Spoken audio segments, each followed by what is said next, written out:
Hello, welcome to Open Source CNC. Here we use FreeCAD and Blender to create 3D objects, create toolpaths, export them as G-code, and mill them into real objects on the CNC.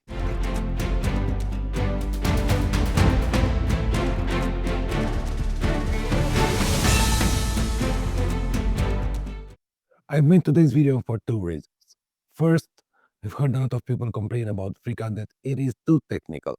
For example, in the CAM workbench, there are no functions to manipulate images to mill them on the CNC.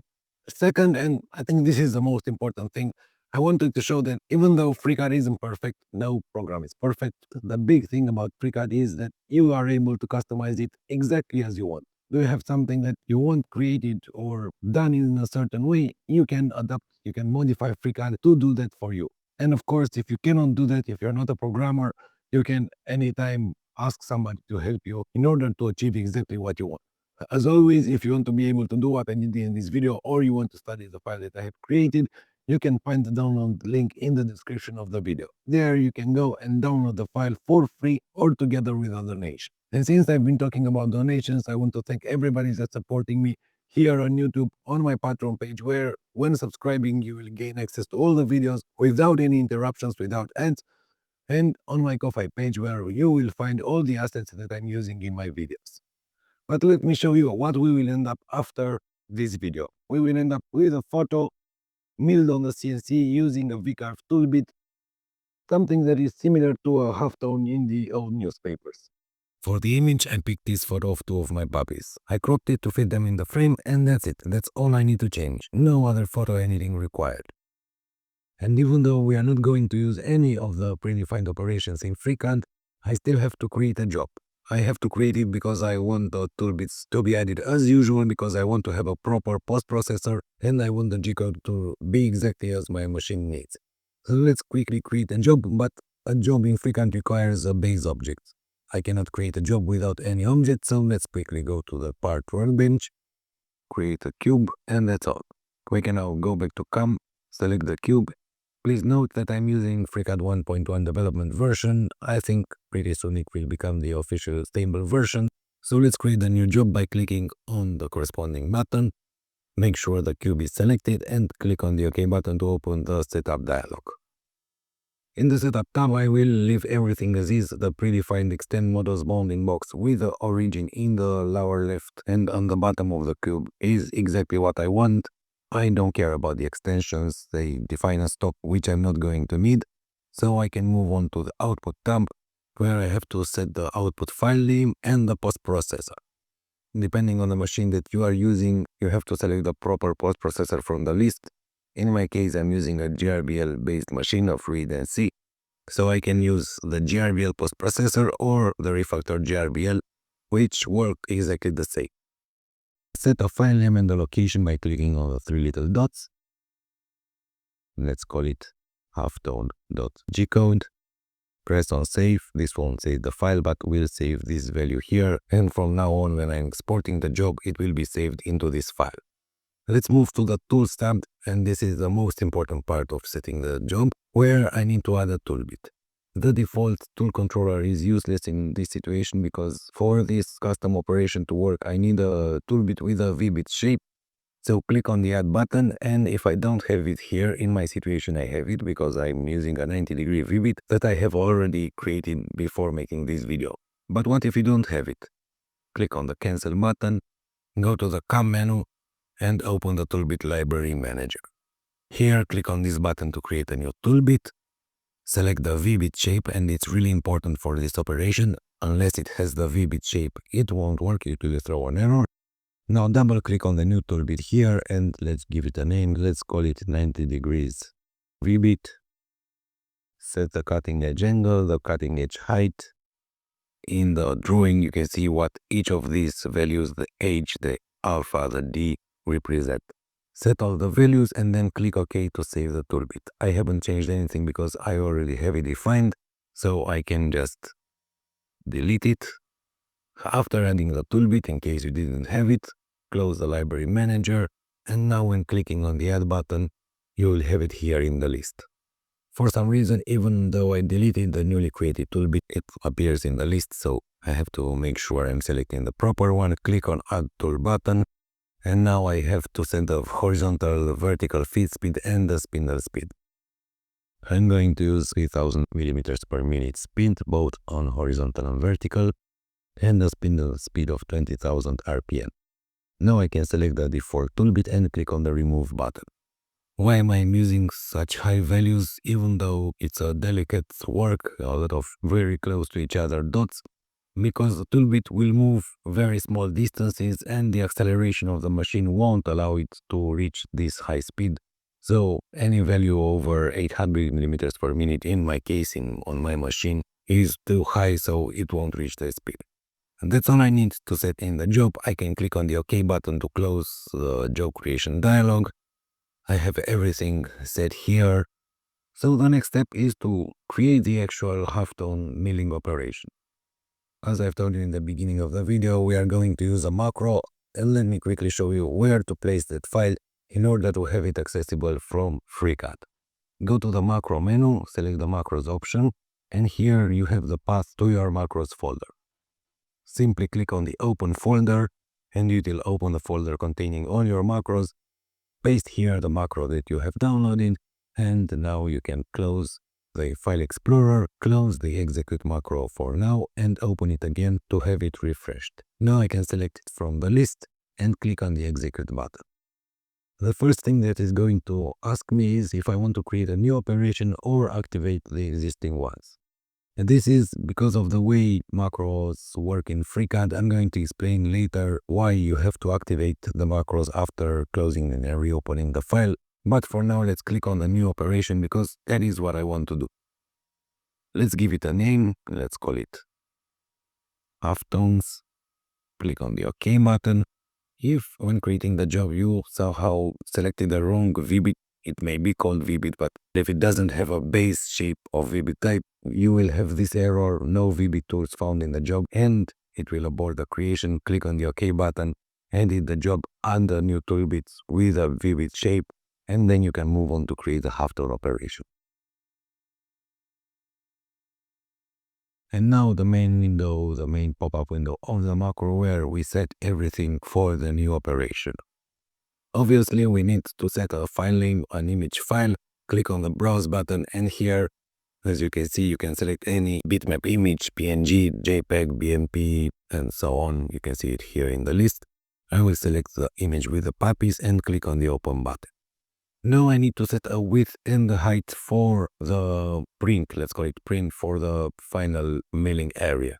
I'm going to go with a width of 350 millimeters. And I will set the height to the same value, to 350 millimeters. You are able to see that the image is not square, but for now I will enter the values like this because they will be computed automatically a little bit later. The dot density is, just as the name states, the number of dots for each millimeter of the final print. There are two important things you need to know about this value, which will affect how the macro will work, how your computer will behave, and how long it will take in the end to make this operation. Setting a very high number of dots for each millimeter, of course, will result in a very nice looking image. We can call this resolution, and of course, the higher the resolution, the better the quality of the image.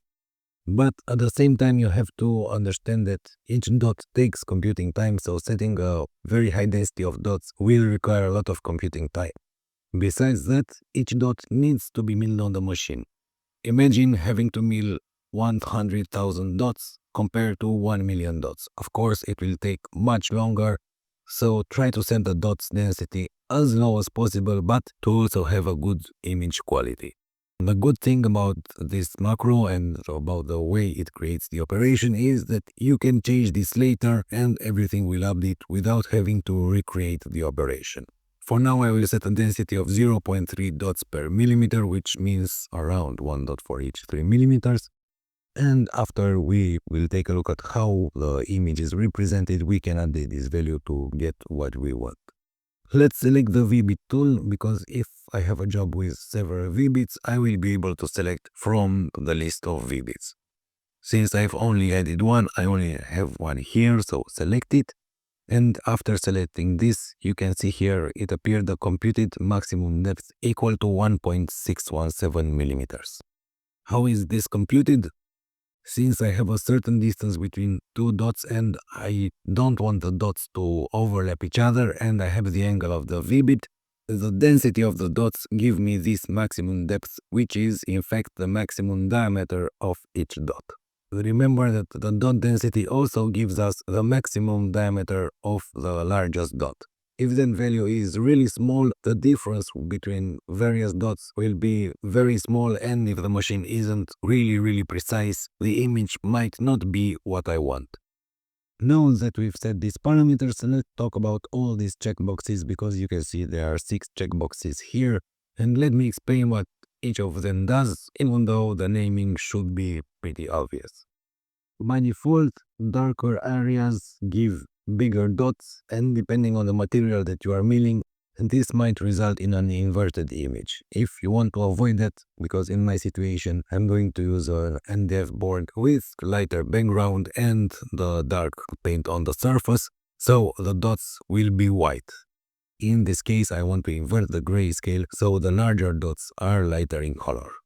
The stagger every other row helps in build up the resolution. With the same number of dots, the quality of the image will be much higher using staggering, because the rows are shifted and sort of overlapping.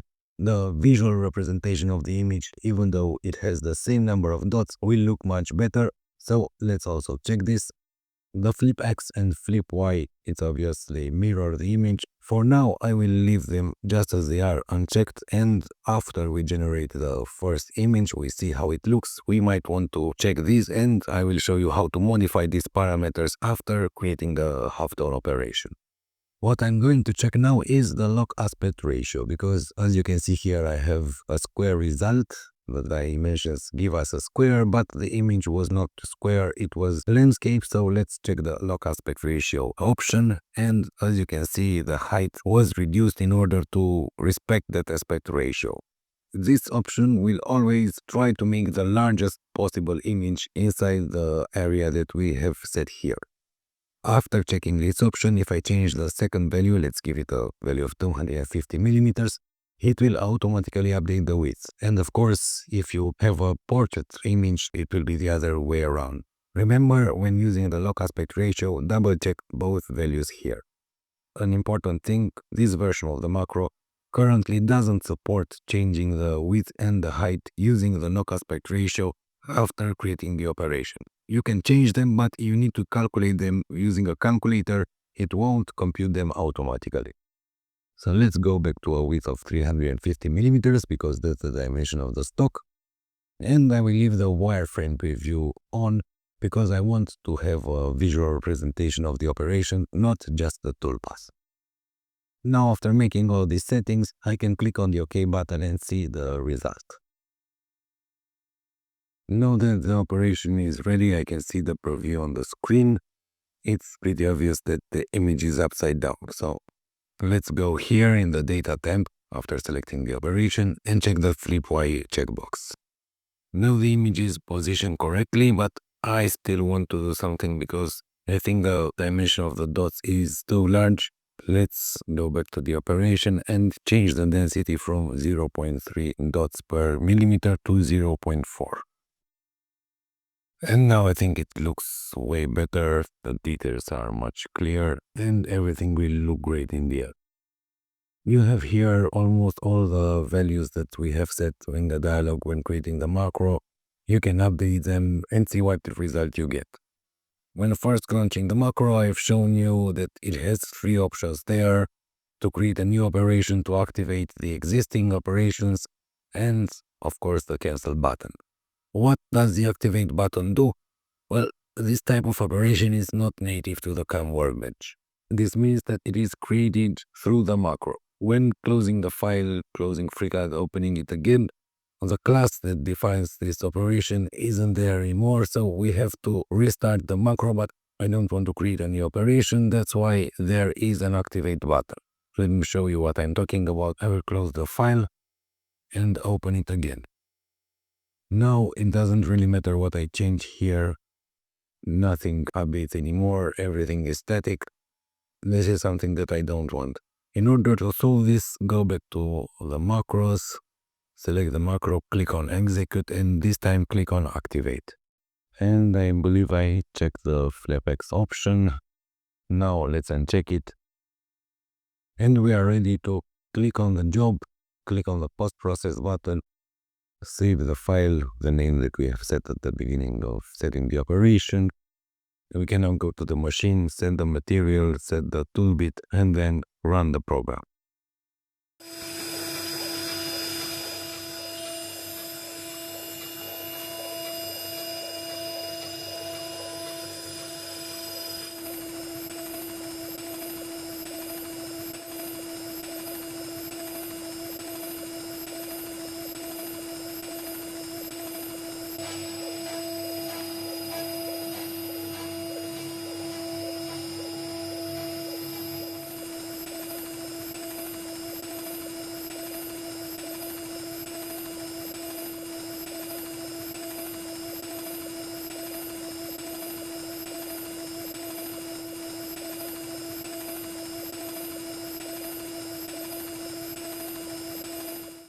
Thank you all for watching. Remember, if you need the macro, you can download it from my Ko-Fi page for free or together with the donation. You will find the link in the description.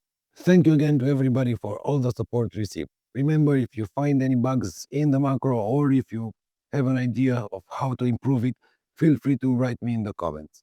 Thank you all for watching and see you next time.